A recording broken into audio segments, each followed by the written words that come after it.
If you look at some of the strange weather patterns which we've had in India over the last 1 year, and stop a moment to think about what it really means, one would perhaps be persuaded to look at the issue of climate change in a bigger and a more significant manner. We've had cyclones off the coast of Mumbai, which were unexpected. In just the last couple of days, we've seen a record amount of rainfall in Delhi this time of the year. That's not supposed to be happening. In about a year back, less than a year back, we had large chunks of glaciers breaking away from hillsides in Uttarakhand, resulting in a rise in river waters and the loss of life as well. There are few leaders in the world who look at the issue of climate change more closely than John Kerry. We have a wonderful opportunity today to speak to Secretary Kerry, who's here in New Delhi. Thank you, sir, very much for being with us. Your second visit to India in less than a year. Why? Why do you believe that this visit was essential to push through a certain message? Well, for a number of reasons, and thank you for spending a minute. India is, together with the United States and China and the EU, we're the 4 largest emitters of greenhouse gases. And we are number 2, China number 1, EU as an entity 3, and India 4. And India is a powerhouse, growing economy. It's going to grow over these next years. And it's going to be critical that the United States and India and others join together to lead the world to deal with the problem of the climate crisis.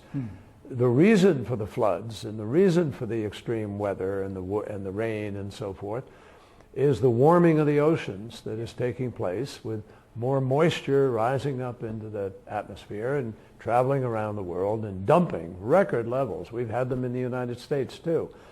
So between the fires, the drought, the floods, the mudslides, the warming, the glaciers melting and so forth, it is beyond time for people to get serious. Yeah.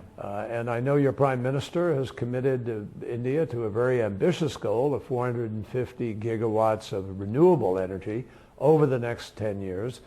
We have announced a partnership working with India in order to help make that happen and join together on research, development, on resilience, adaptation, and do our part to try to address this crisis. Secretary, is India, in your view, keen to become a zero carbon emitter? Because it's problematic in a sense. India has always argued that, look, the United States has polluted, their economy has gained. China says till 2060 they won't be following any of this. So therefore, the question being asked over here is, then why should India? How would you respond? Well, I know that's the question being asked, and I understand India's point of view on that. The problem is that Mother Nature does not measure whether it's Indian gases or China gases, measures the total amount. Yeah. And it's the total amount that we all have to deal with. No one country can reduce enough to solve the problem. And so, yes, there's a reason to be concerned about the fact that India is still developing. But the choice is not between developing and not developing, between developing or addressing the climate crisis. We can address the climate crisis and develop at the same time. And we can do it in a responsible way with many of the new technologies. Green hydrogen is something that I know India is very excited about, putting a lot of time into. We discussed it yesterday as well. Sure. And I think that it is one of the great possibilities. But we have to drive the costs of some of these technologies down.